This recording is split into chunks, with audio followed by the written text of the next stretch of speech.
Here's 3 quick ways to add mist to your scene in Blender. I'm Jordan Needham, this is Jham 3D, and let's do this. The first and easiest way to do this is go to your view layer properties and make sure that under your passes, you have clicked mist. So toggle that on, and that will render out as a mist pass. Now, the way that we adjust this is we go to our world properties, and under this tab right here, we have the differing ways to adjust this. Now let's come up here and let's change our viewport to the mist pass. And now we can control this in real time. It's super cool, super quick, and it often comes in handy, especially because the way that this works, let's render this out real quick. So the way that this works is it actually creates a render pass, which is just for that mist. And then what you do is you blend that image with your render output. So you can see I've done that here with a color mix RGB node or a mix node.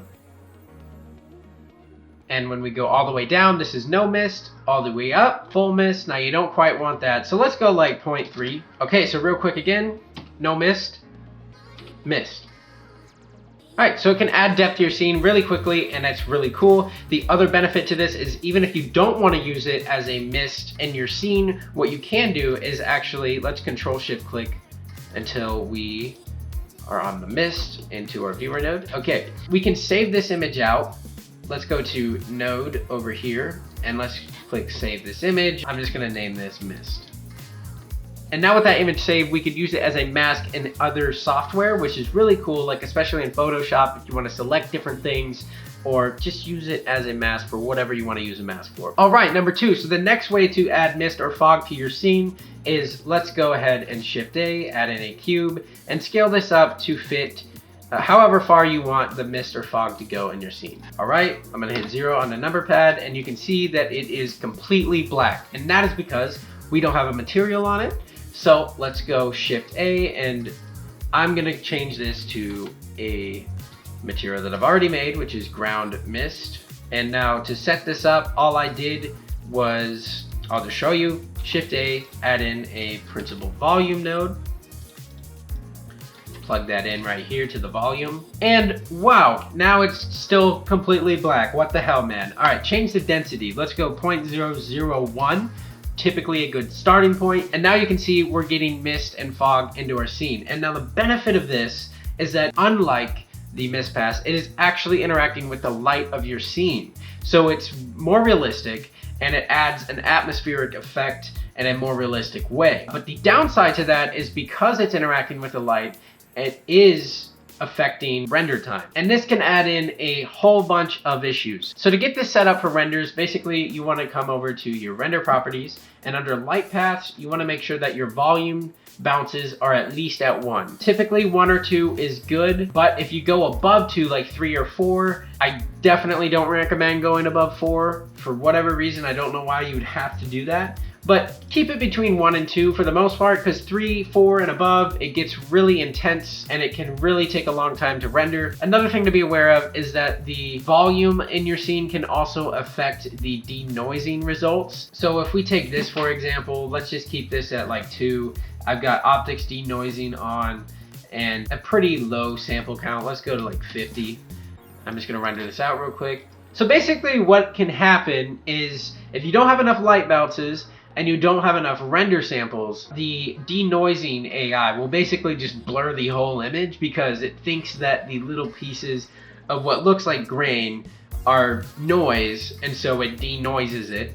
But you actually want that to come through in a way because that is your atmospheric volume. So it can be kind of difficult sometimes fighting against the volume and the denoiser, and typically speaking, it might be best to just disable the denoiser when you're using a lot of volume, because that actually makes sense anyways. You want it to look kind of grainy in the first place, but just keep that in mind. Okay, but what if you want your mist to look more realistic, but you don't want it to take too much time to render and deal with all that other shit that I was explaining? I've got a solution for you. So the way that we do that, let's just remove, let's click on that and delete it.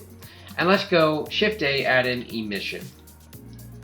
Now plug this into the volume. And now our cube, instead of being black like it was, it is completely white. Now, if we switch between the surface emission and the volume emission, you can see how this differs. So the surface is using the exterior faces of this object, whereas when we go into the volume, it's using the volume of the cube for emission. It's pretty self-explanatory, but I just want to make sure you understand that, because that is why our scene is completely white, because the entire cube is illuminating the scene. Okay, let's dip this strength down to like 0.1 or something.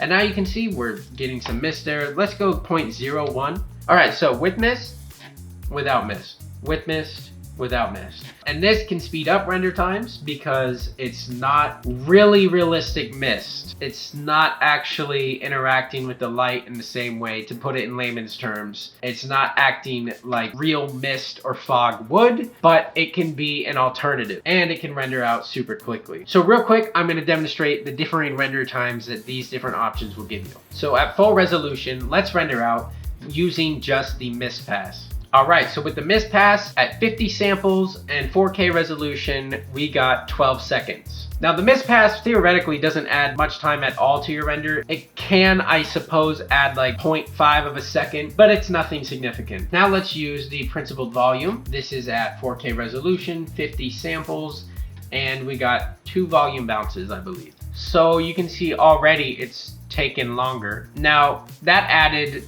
not a whole lot, but about 6 seconds to the render time, which only using 50 samples, that didn't make a huge difference. But if I were to use, say, 500 samples, which is probably closer to what this should be to remove all this noise, that's gonna add up, because what is that, like 0.5 times longer? So plus 50%, it does definitely add some time to it.